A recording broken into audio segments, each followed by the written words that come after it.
Hello! It's Levels Plus Weekly time, episode 35, and it's all about Smash Brothers Ultimate today. We've got so much to talk about, because we're done! The game is done. We know the last character. On the 18th, Sora from Kingdom Hearts is coming out with the last 3 Mii costume pieces, and we're calling it a day. And what a day it has been. Super Smash Bros. Ultimate is the ultimate crossover in video games. And it's kind of sad that it's done, but at the same time it feels like it's all complete and full, and like we got so much great stuff out of this game, and I want to talk about it for a little while. So we'll do that. We'll also have a very short bit of me kind of going over the Splatoon 3 footage from the Nintendo Direct a couple weeks ago. And then on top of that, we will have some pickups. I've got the limited run Shadow of the Ninja showed up this week, and I've got a whole heap of Metroid Dread goodness that I don't have now, but I will in 2 days. I'm very excited about it. That's going to be my weekend, is going through that game. I'm very stoked. But the meat, the core, the main dish of our episode today is on Smash, and it's not surprising, right? I mean, given how much I have written and talked about Super Smash Bros. Ultimate, you had to know that this episode was going to primarily be about Smash Ultimate, because I love the Smash experience. I've been a fan since the very beginning. I thought that the N64 game was good. I enjoyed it a lot. I thought that Melee was probably, at the time, the definitive sequel that just made everything better. Brawl was a disappointment in a few ways, mainly because it just didn't really feel as good, and there was some concessions to try to make it more casual, because it was the Wii era, and that's just how the Wii era operated. I still spent a lot of time with it though. But Wii U and 3DS, I had them both. I don't have either now, but I got a lot of playtime out of both of those. And of course, Ultimate is the best Smash Brothers game of all time, in my opinion, and it's in my top 25, if I'm not mistaken, or at least really close to it. And I love this series for everything that it has done, and just to give you some perspective, if you haven't followed the series from the beginning, the N64 game had 12 characters, all from Nintendo, on 9 stages, and had maybe 20 to 24 music tracks, 18 to 20 items, 10 to 12 Pokemon, no assist trophies, no online whatsoever, within 64 graphics and sound quality, just a different beast of a game altogether than where it's become, where it now has 89 fighters and almost 120 stages. I don't remember the exact count. I think it ended at about 116 or something like that. 1,100 music tracks plus. If you count all the assist trophies and Pokemon as separate items, 200 items I think is what Sakurai said. It's a different game. The scale is astronomical, and with Nintendo opening it up to third parties with Brawl, with Solid Snake from Metal Gear and Sonic the Hedgehog, the sky's kind of been the limit, and Nintendo with Ultimate pushed that limit as far as anyone ever would imagine, dream, or hope. Really, the only character that would have topped Sora in the licensing IP nightmare would have been a Sony character, and that would have been the only thing I think that would have topped Sora in terms of just that final DLC wow factor. And I mean, like, I've decorated the desk, obviously, and I'm running the trailers in the background to just kind of reminisce properly. But, like, look at the new characters that we got in this game that currently have Amiibo. I mean, we've got Isabelle, we've got Dark Samus, King K. Rool, Simon Belmont, Terry Bogard, Chrom, Banjo-Kazooie, Ken, Hero from Dragon Quest, Inkling, Ridley, Byleth, Richter Belmont, Daisy, and that's just the ones that I have. That's not getting into characters I don't have, which is the entirety of the second DLC pass because they haven't come out yet. And then Joker and Piranha Plant from the first initial bit of DLC. Granted, Piranha Plant was not part of a pass, but was DLC. And then we also had Incineroar. It's hard when you have 89 characters and you're trying to rattle through them all.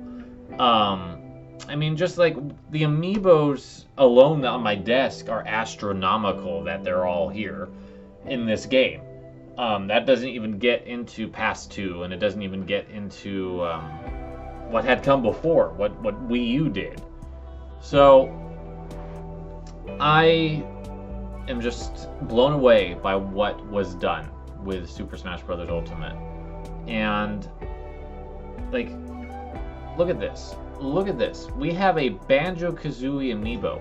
Banjo-Kazooie came back to Nintendo. They are owned by Microsoft, who make the Xbox, a competing platform. And yet, Nintendo worked it out to get Banjo-Kazooie into Super Smash Bros. Ultimate, which has then led to Banjo-Kazooie coming to the N64 Switch Online app when it launches, or down the road after it launches. That is incredible. Incredible. And then we also got Minecraft out of it. Minecraft, probably the premier indie game of all time. Unfortunately, with a really crappy creator, but Microsoft has done a pretty good job of exorcising him from the game. But we have Sonic the Hedgehog, right? We have Sonic the Hedgehog, Nintendo's rival mascot. Sega created him, and he almost took the 16-bit wars with him. Helped Sega lead for years. Right? Here he is. He's been hanging out in this series since Brawl. We have Pac-Man. Probably the first notable video game mascot of all time. And he's just chilling in this game with everybody else. We have Ness, right? Ness has been in the series since the beginning, when Earthbound was a current franchise. Earthbound came out in 95, and Smash came out in 99 in Japan, if I remember right. And Mother 3 was canceled on the N64, and the Game Boy Advance wasn't even out yet. So to have Ness from Earthbound in the game is one of the reasons why the series remains a cult classic and loved by fans and is still remembered in any real sense by Nintendo, is because of Smash. Kind of the same deal with Captain Falcon. F-Zero has been a dead franchise since the Game Boy Advance. I think the GP Legend was the last F-Zero game. And Captain Falcon has been carrying the torch for F-Zero and Smash ever since. And he has also been there since the beginning. We have Ice Climbers, right? Ice Climbers were in 1984. and did not come back into another game until Melee. And were the only character that was cut because of processing power of the 3DS. That's the only reason they were excluded from Wii U 3DS, and they came back in Ultimate. And those are just some examples. I mean, I don't have Pit, but I do have Palutena. Kid Icarus, because of Brawl, came back because of Brawl. Redesigned Palutena, redesigned Pit, and then Sakurai made a whole new game based on the franchise because of what he did with Brawl. Smash Brothers is a monumental franchise that has reshaped the gaming landscape unlike any other franchise. I mean, King K. Rool's up right now. He hasn't been in a game proper in a new Donkey Kong Country game since 3. And here he is. He's back. He may have been in a couple spin-offs here and there, like Donkey Konga or something like that, but like he was just kind of pushed away when Rare left Nintendo, and here he is, back in the limelight. We got Simon and Richter Belmont. There hasn't been a new Castlevania game on consoles in the classic series since 2008. I guess Harmony of Despair might have been a little bit later, but that's not your traditional Castlevania game, and I'm not counting Lords of Shadow, and I'm not really counting Grimoire of Souls or any of the mobile games. I'm counting classic traditional Castlevania, 2008. It was 2018, so it was 10 years since Castlevania had that recognition. And that's what is the beautiful thing about Smash, is that you get like Inkling. Inkling is a current character, very popular. Splatoon is one of Nintendo's biggest franchises right now. You have Inkling hanging out with Terry Bogard, who is one of the fighting game legends, and yet the majority of people who in Smash had no idea who he was because the lines didn't overlap. It's not the same as Ryu. It's not the same as Street Fighter, even though in fighting games they are absolutely equivocal. These two characters are on the same level in fighting games, but in terms of mass gaming culture, they're not. Terry Bogard is obscure in the mass gaming culture, despite SNK's efforts, and despite the fact that Terry has been in far more games than Ryu in terms of the series that he's in.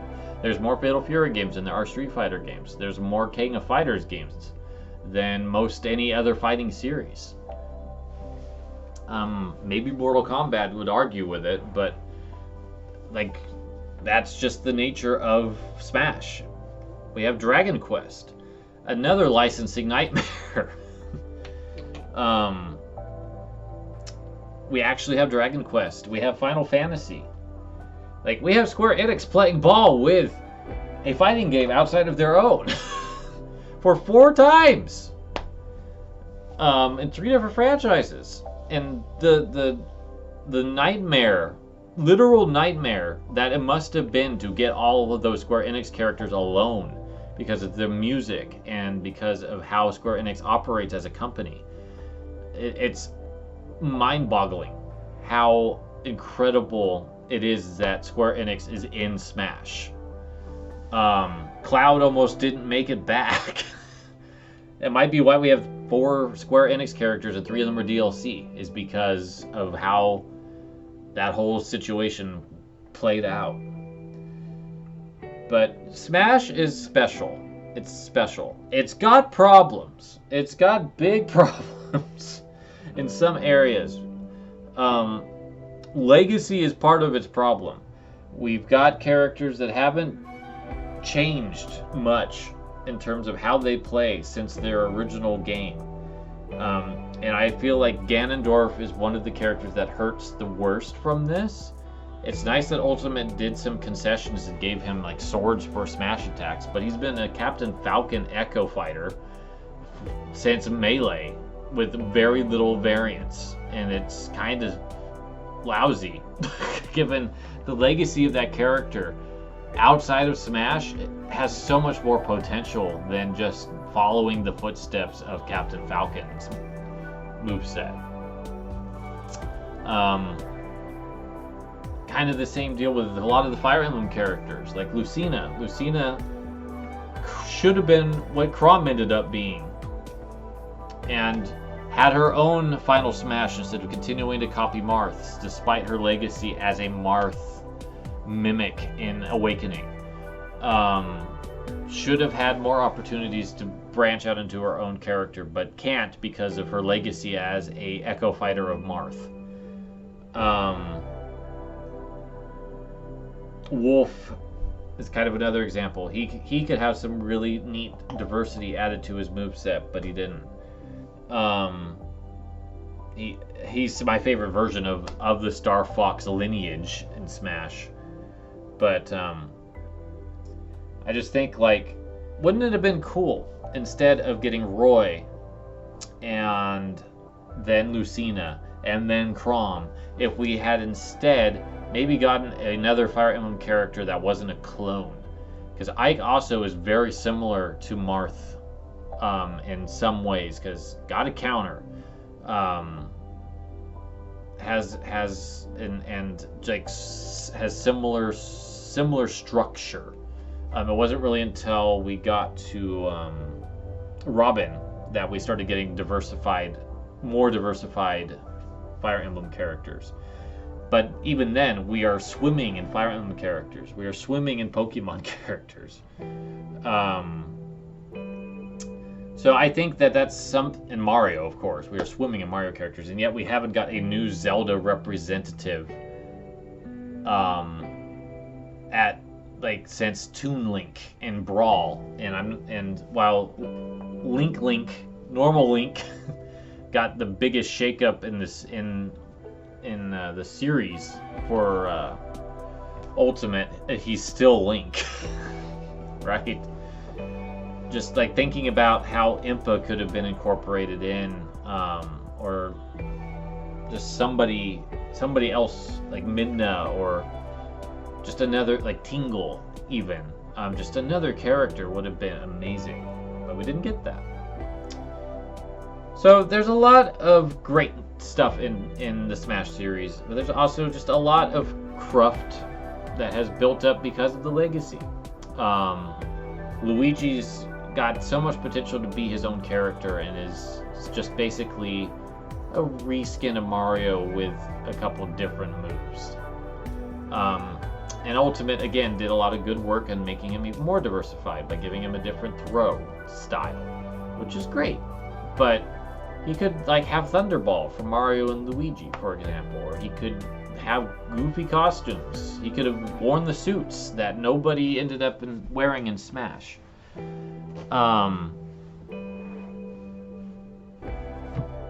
there's a couple characters that I feel are a bit wasted. I think Wario, for instance, is not a very interesting character and doesn't really fulfill either Wario Land or WarioWare with how he's implemented. He's kind of mediocre in a lot of ways. I feel that Zero Suit Samus, while a fun character to play as, that doesn't really represent how she is in Metroid Zero Mission. She doesn't play like that. So it's like, it just seems like a weird thing to hold on to. It was a cool idea in Brawl to have her leave her armor, but they've kept her around ever since. That's the type of thing that I get thinking about sometimes when we get into like the roster. And like, it's awesome there's 89 characters, and they have done a lot of work to make all of them stand out. But whatever they do with the next one, which will have licensing removed and there will be third-party drops for sure, I do hope that they do some serious rethink on the roster so we don't have as much sameness. And we get some good modifications and some new characters or some reinventions of characters that previously were in the game that really match what they are better. That's like a top-down re-examining of the character. Like, I feel like Toon Link and Young Link are also like, Link has had such a varied toolkit over the Zelda series that those two characters don't need to have the bow, boomerang, spin attack, and hook shot and bombs. They could do their own thing easily, but they just didn't do it. And the Triforce Slash is the worst Final Smash of all time. I hate that Final Smash because it has no back. Like, Link has never captured someone like that. It doesn't make any sense. Zelda's makes sense because she has sealed people away like that before. It's actually one of my favorite Final Smashes.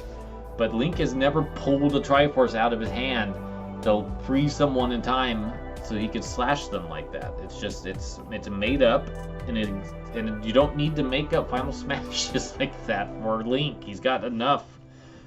That's why I don't mind Link's Ancient Arrows Final Smash, even though it's not very exciting or dynamic or cool looking. It's at least something that makes sense for Breath of the Wild Link to do.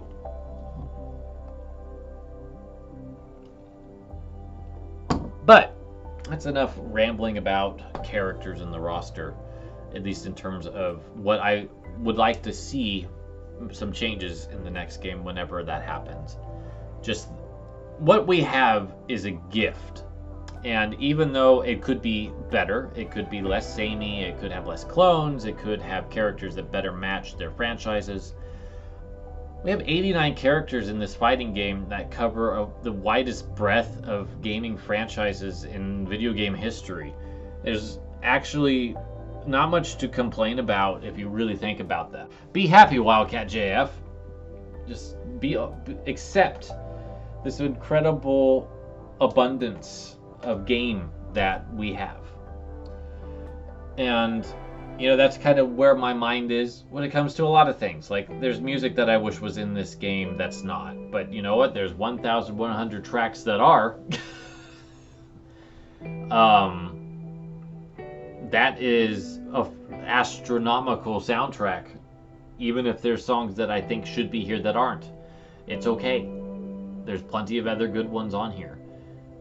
Stage is kind of the same deal. There's a few that I really just don't like, but you know what? There's 116 total, and I probably like about 100 of them to some extent. So that's just the thing with Smash, is that there's so much content in here that it's easy to overlook areas that it stumbles a little bit.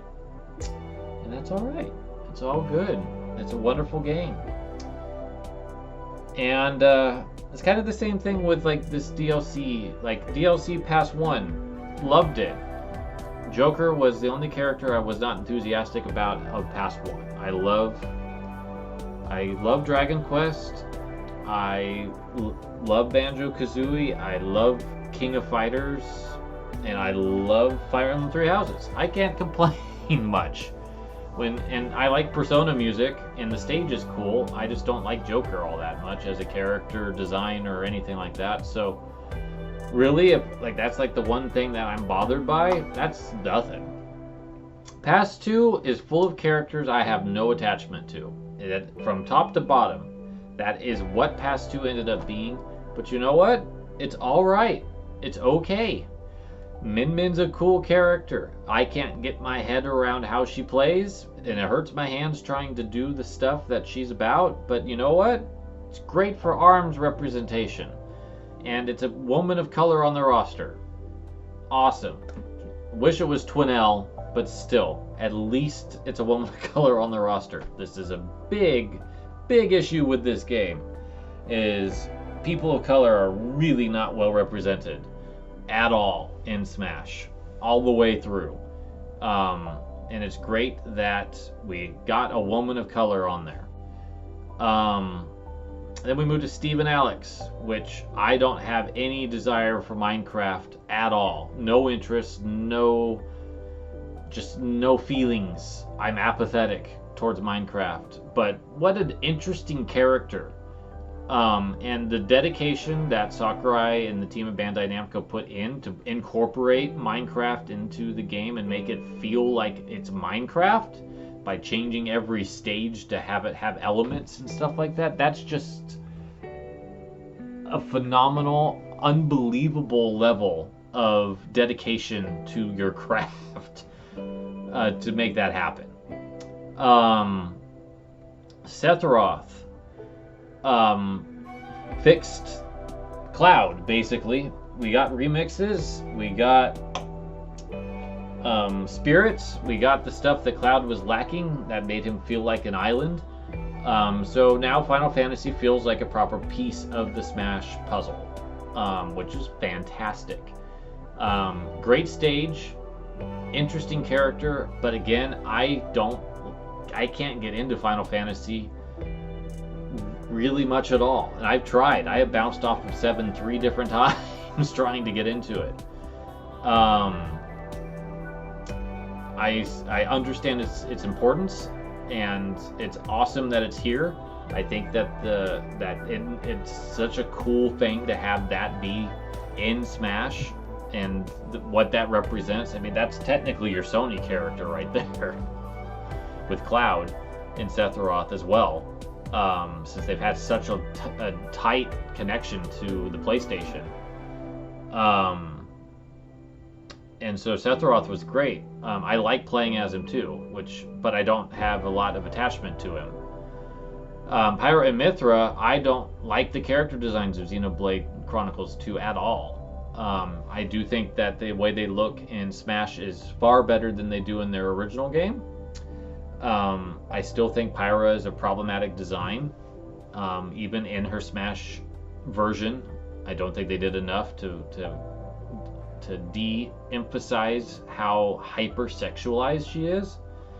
Mythra's much better, and I am kind of annoyed that I enjoy playing as much as I do. They're probably, out of the past so far, I haven't played Sora yet, of course, probably my top pick for like character that I enjoy playing as the most so far.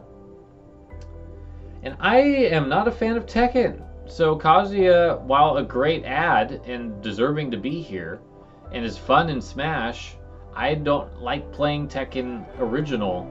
So it's like, here we go, just another character that is from something I'm not interested in. And then we run into the same deal with Sora. I bounced hard off of Kingdom Hearts 1, and I've not had any interest in the series since then. And here we are, Sora's in Smash, the last character. But in terms of legacy and importance and like just a character to end this on, Sora is the dream. Like, Sora had no chance of being in this game, and yet Nintendo worked it out with Disney to make it happen. Don't know how they pulled it off. It must have been a lot of money. That's all I know. And you can see, like, Nintendo was like, we can't afford to put Mickey Mouse or Donald or Goofy or any of the worlds in this game, and we have to not get into too deep of a well with the music, so no Simple and Clean or anything like that. You can see the strain of getting that to happen, but it's just an incredible feat that it did. It's kind of almost the same deal like with Clouds, like, never thought that would happen. So a perfect character to end this on, but one that I don't have a whole lot of passion for, outside of I hope that he's fun to play as. And that's alright. It's ultimately alright, because all of these characters are great. They're just not characters that make me personally, like, jump out of my seat, like the way most of Past 1 did, or Castlevania. I'm so happy that Simon and Richter Belmont are in Smash, and they were on the core game, so Richter actually got to be there, because we didn't get any echoes with the DLC. just wild, just absolutely wild ride. And I am so happy that Smash Ultimate is here, in its format that it is, and that we got what we got, and we got all this extra stuff on top of it. It was amazing as a core game, and now it is outstanding. It's phenomenal. It's extraordinary now that we are all done. And I just want to say thank you to Masahiro Sakurai for directing this game and making it into such a love letter to the medium. And it shows with every single character. Even the clones, even the ones that have been with Smash for so long that their movesets don't really represent their entirety anymore. Their character models, their idle animations, their animations as a whole, stages, the music, the voice work, it all just comes together and just shows how much love Sakurai has for the role that he has been given. He never thought this was going to happen when he created an N64 game with a polygon team that didn't resemble anyone, and then tossed the wild idea out to Nintendo corporate. Hey, what if I put Nintendo characters in here? That's where this started. It started with two hands grabbing toys out of a chest, plopping them on the desk. That is the history of Smash Brothers. That's where it started. And now, I think with Sora's trailer in particular, it calls back to that era of this literally, like toys coming to life to express their franchise, express who they are. And it's grown so much from that humble origin into just this wild circumstance of a video game that will never be topped in terms of fan service and in terms of just love. I think I don't know if we will have a game that matches Smash Ultimate ever again. Sakurai himself has said that this will not happen again in this franchise. And how could it? It would require so much money to make this happen again. And like the fact that Cloud is even here again took a lot of coaxing on Nintendo's part to make it happen. That's not even to get into what it took to get some of the DLC to happen, to get Microsoft on board, to get Banjo-Kazooie here, to get this guy and this gal, this bear and bird, who used to be a Nintendo character, back, to get this to be a real thing. It's just, you know? And then they did it again with Minecraft. To get Dragon Quest, to get Hero into this game, must have been unfathomable amount of licensing to make that happen. And then of course Sora is like the case book of how did that happen. Just thank you. Thank you, Nintendo. Thank you, Sora. Thank you, Sakurai. Thank you, Bandai Namco, for making this a possibility.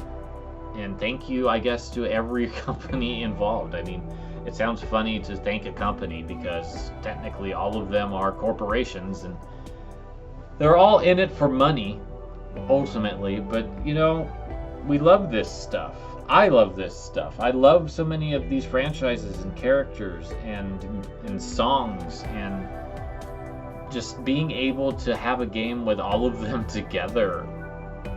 It just warms my heart, and it's almost unfortunate that it does, because it's ultimately a product of capitalism and all that, but I have feels for all this. Like this trailer, this Banjo trailer, I was screaming. I didn't record it because I wasn't doing videos at the time this happened. But like, it made me so happy to have Banjo-Kazooie on a Nintendo console again. It genuinely warmed my heart. And that has happened so many times. Seeing Richter and Simon come back in that incredible trailer that was just on there a little while ago. The heart and soul that went into the Terry trailer was incredible. Even though that one was leaked, so it wasn't a surprise, but it was incredible.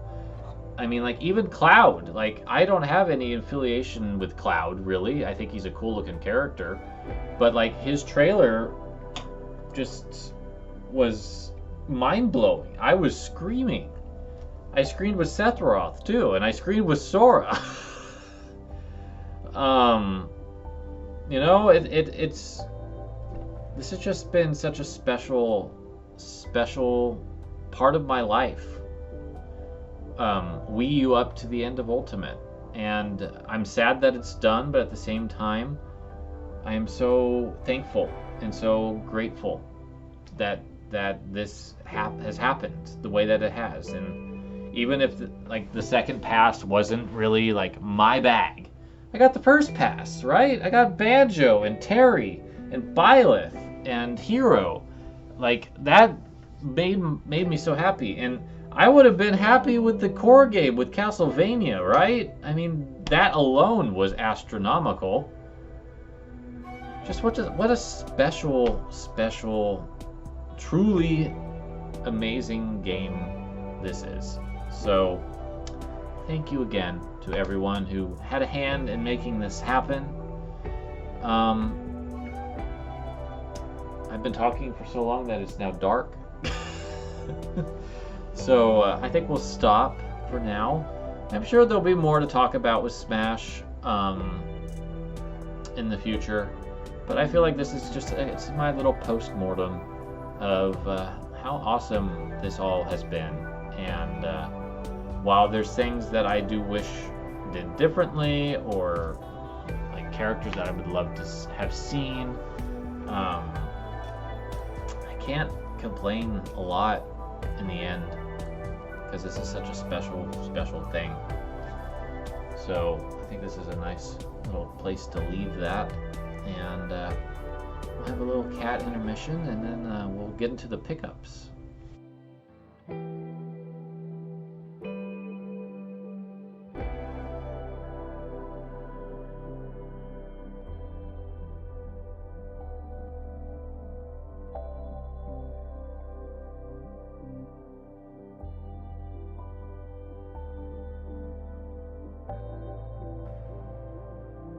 Welcome back. There's a lot of pickups in this episode, and I'm recording the first one way in advance of everything else for this episode, just so it can be just as smooth as possible, and it's slightly compromised setup because I want to do it quickly. So you're getting to see my house, and it's changed a little bit since you've seen this part.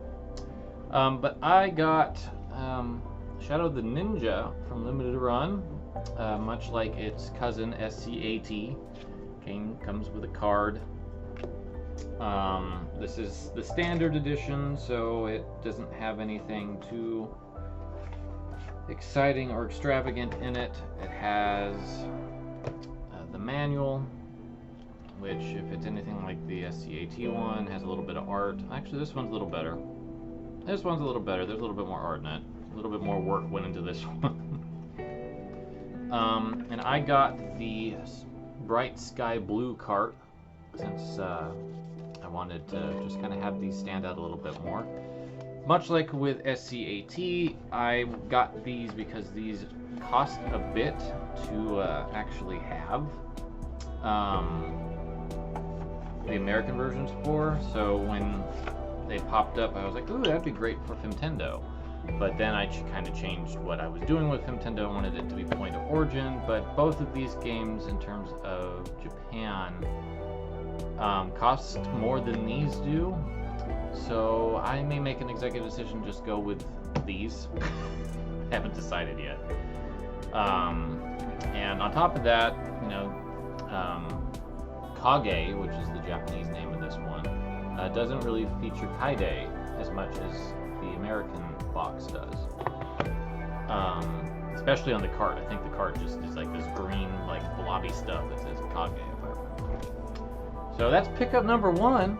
It's pickup part 2, and I have a lot sitting next to me. The shirt might be a mild giveaway of what this is, plus I said it earlier, but yes, I got my Metroid Dread stuff. So here's the Amiibo. I haven't opened them yet. Here's the Amiibo, a little bit closer. It's pretty cool looking. And then here's the Samus in her Dread armor Amiibo, which is pretty distinct from the other ones that she's had. Pretty cool. They both look great. But of course, the Amiibo's not the exciting part. It's this, the Special Edition, which has a really cool shiny box. I could do this all day. And then here's the back. It's also shiny. My Nintendo also put up some lithographic posters, which include, I think, this art for sure, and it's actually going to be kind of similar because they're shiny. So I got those coming as well, so that'll be fun when those arrive. But what's so exciting about the Special Edition? Why did I want it? It's because of this. This is an art book of Metroid. I have wanted an art book of Metroid forever, and here it is. So we'll go ahead and open that up here in a bit, but there's a little bit more in here than just the art book. There's this sleeve of art cards, as well as a steelbook version of Dread, and the games on the inside. I don't have a regular case. It's all about the Steambook, or Steelbook. Steambook. I'm making up things.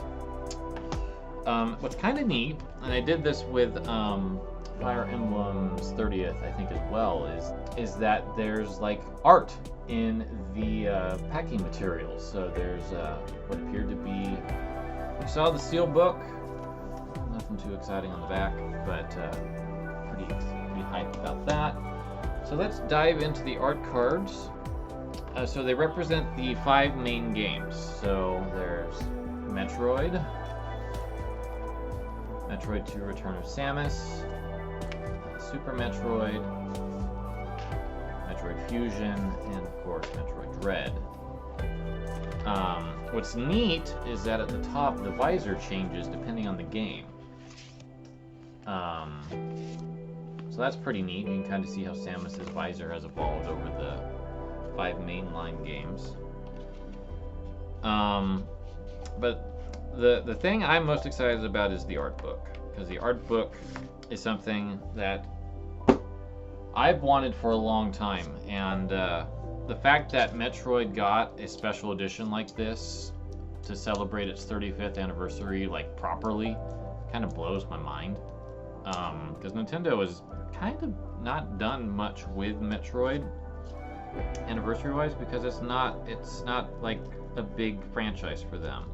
And I almost feel like Metroid got the better deal than Zelda in some ways. Because Zelda, we had Skyward Sword, and then we had the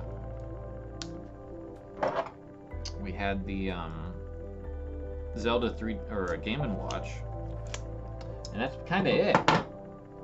Breath of the Wild 2 isn't until next year, and don't know what else they're thinking about doing.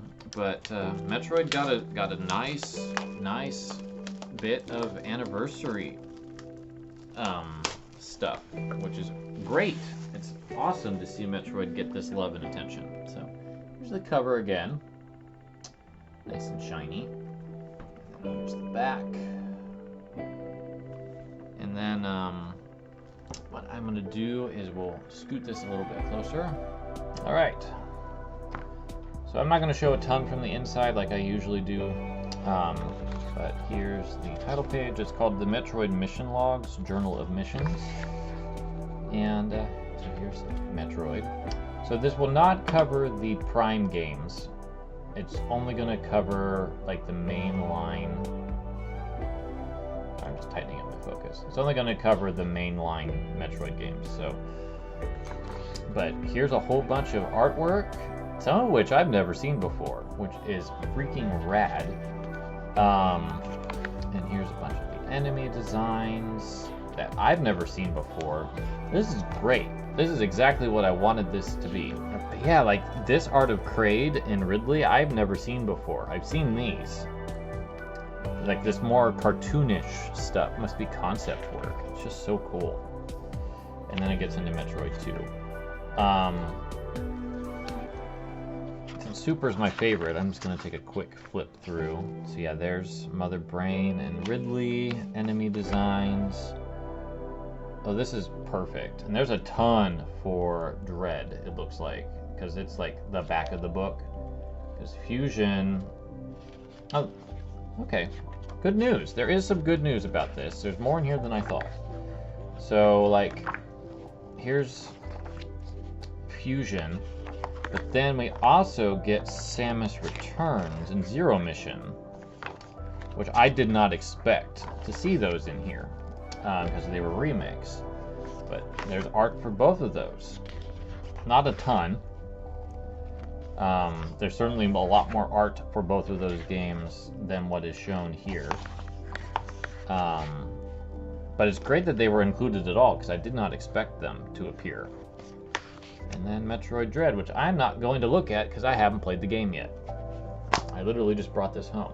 But this is amazing. This is exactly what I have always wanted, is a Metroid art book. I wish it was perhaps a little bit more full, but it's already shown me stuff that I have not seen before, so that's hype. And to wrap this up real quick, I also got Black Widow on Blu-ray because I really love watching it. I was at Best Buy, I figured why not.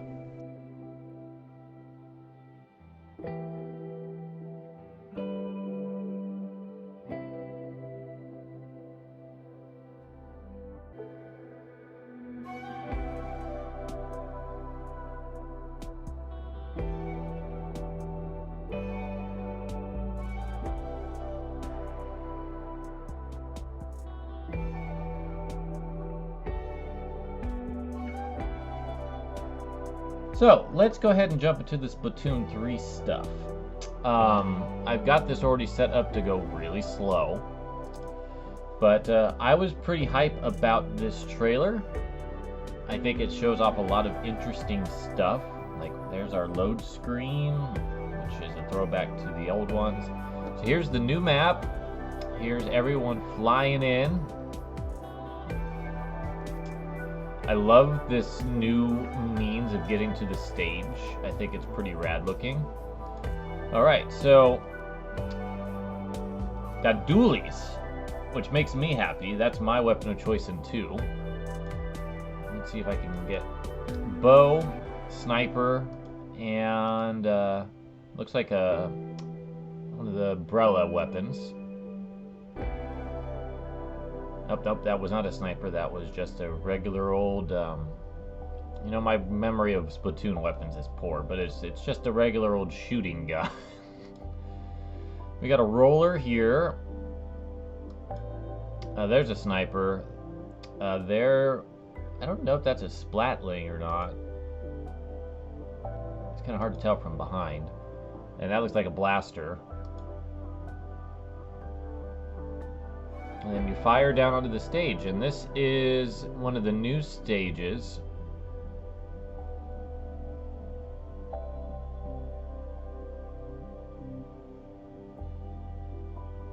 Yep, and there's that blaster doing what it does best. But this looks like good Splatoon action. Now here's the new crab mech right there. This appears to be a new special. I don't know if you can get shot out of it, but you can roll up, which might be the best way of defending yourself in this situation. I don't know if it takes damage. We're going to have to figure that out. But it's a pretty cool looking device. It's just a regular splat bomb. But it looks like it shoots bazooka-like blasts. And then here is the super bubbler. which I think is a good call to kind of get rid of the old level and replace it with the big shield. But as you see here, you can't really shoot through it, but I wonder how long it lasts. And there's the squid jump, still here. And this is the museum stage from Splatoon 1, brought back, which is pretty cool. Be interesting to see what else they bring back. This is another new move, or new special. I forget what it's called, but basically you get to stretch your limbs out and fly all over the stage.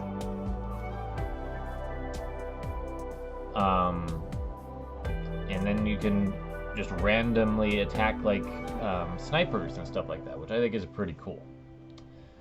So that's most of the multiplayer. There's the Brella fighting off. It looks like it's nothing too drastic. You can do neat jumps.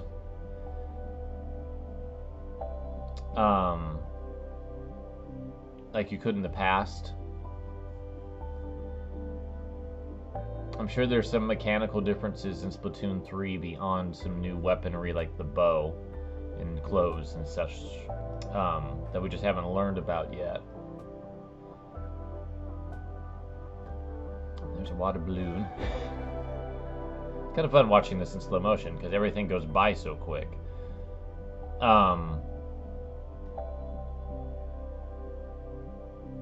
And now we're going to moving into the single player content.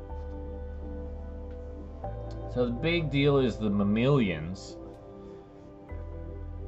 coming back and apparently infecting the Octarian population, making them hairy, which is pretty creepy, gotta admit. It's a cool idea. I do hope that the solo campaign of Splatoon 3 takes some nods from Octo Expansion, because I think that was a more successful solo campaign than Splatoon 2's. But you got your little buddy there who seems to be helping you deal with the mammalian goo that's around.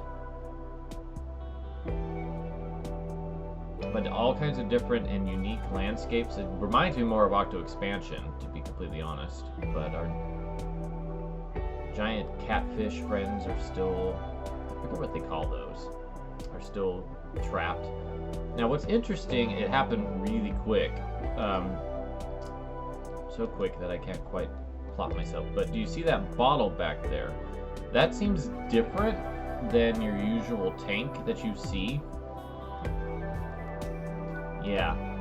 So I'm wondering if that is something unique to this mode, because it doesn't seem like your weapon is connected to it in any way. So that's kind of an interesting thing. I also got an earpiece on. So there's a lot to do with the cats.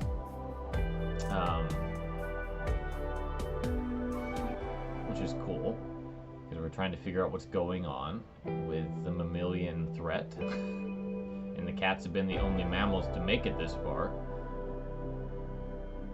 Lots of interesting art through this. So here's the goo that I mentioned, and it looks like you throw that bottle, or you throw your friend, your little buddy, and he just eats it, and it goes away. Yeah, the stage design is really interesting. So here's a more conventional tank, but your buddy's hanging out in it. So I'm wondering if, as you progress through the story, that your gear improves, which would make sense. I think they did that in 2. Like you start really scrappy and then you get more gear as you go up. Callie and Marie and Captain Cuttlefish and Agent 3, supposedly, are all here and accounted for. Although the in-game, or the promotional material Nintendo's released refers to you as Agent 3. And they don't really talk about the old Agent 3 from the first game being Agent 3. So I think they refer to them as Captain. So it'll be interesting to see what that's all about. especially since Agent 3 was brainwashed in Octo Expansion. But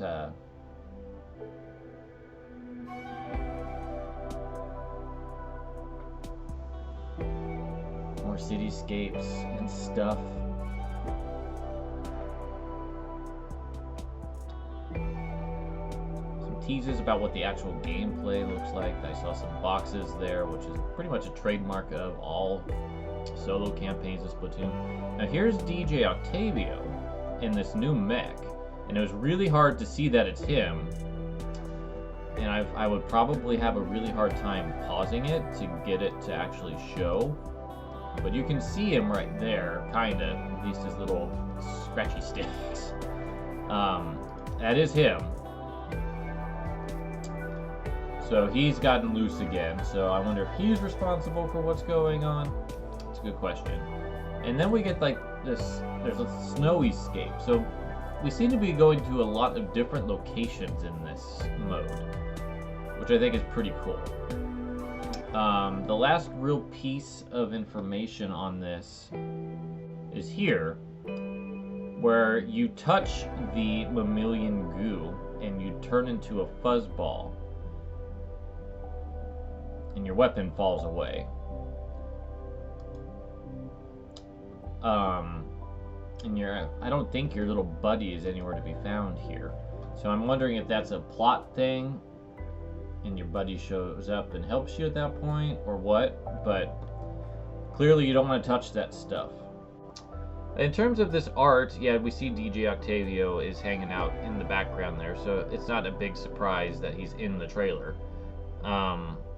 Perhaps the most surprising thing is that Pearl and Marina aren't here at all, at least in terms of promotional material. We haven't even seen them yet. So my hope is that they are involved somehow, and not just in a DLC thing. But it is a new Splatoon game, so we're probably going to have new hosts, and continuing to build up the world of the Inklings and the Octolings as we go along. So we'll see what happens. But it looks like it actually is connected. So I wonder, I'm curious about this bottle. I wonder if that is your ink level, and it's just a really cute way of depicting it. I do wonder if we're going to have like a little bit more customization then, if we could customize what our ink tanks look like. That would be kind of neat. And I like the scarf a lot too. But this is a very hype looking game, gotta say.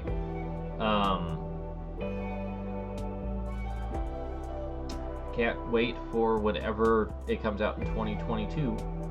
We're probably going to get more into Splatoon 2 multiplayer, trying to get back into that group of things to get ready for it next year. But that's what I've got on Splatoon 3. I'm just really excited about it and wanted to kind of look at that trailer a little bit more closely to see if I could spot anything cool. Hi!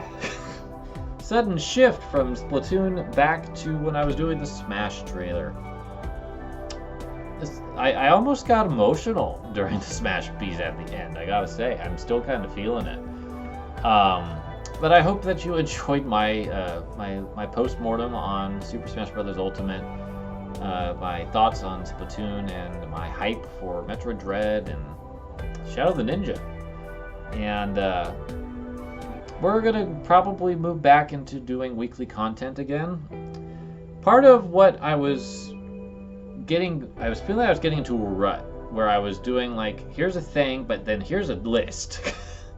And I don't want to do that. I don't want to have every episode be a list. So something that I want to do is try to space those out a little bit better, so that way it's not just list. Because I don't think lists are that interesting as a constant. I think they're interesting on occasion. So what we're going to probably do next week, barring anything earth-shattering happening, is I'm going to talk about the rest of that arcade history stuff that I started in September and then dropped because I was getting burned out. So that'll be just kind of talking about other arcade games that I have memories of playing. And then I think we'll do a list. We'll do the top 15 arcade games that I think just really nail that experience. And then we'll do something completely different. We'll probably start getting into spoopy games, since it's October now. But I do want to wrap up the arcade history stuff, because I felt like it just kind of got left to dry, and it's not really fair. So we'll do that, and then we're going to get into spoops. And then this lighting will be absolutely appropriate. So thank you so much for watching. I hope that you have a wonderful week, and we'll see you next time. Take care, friends.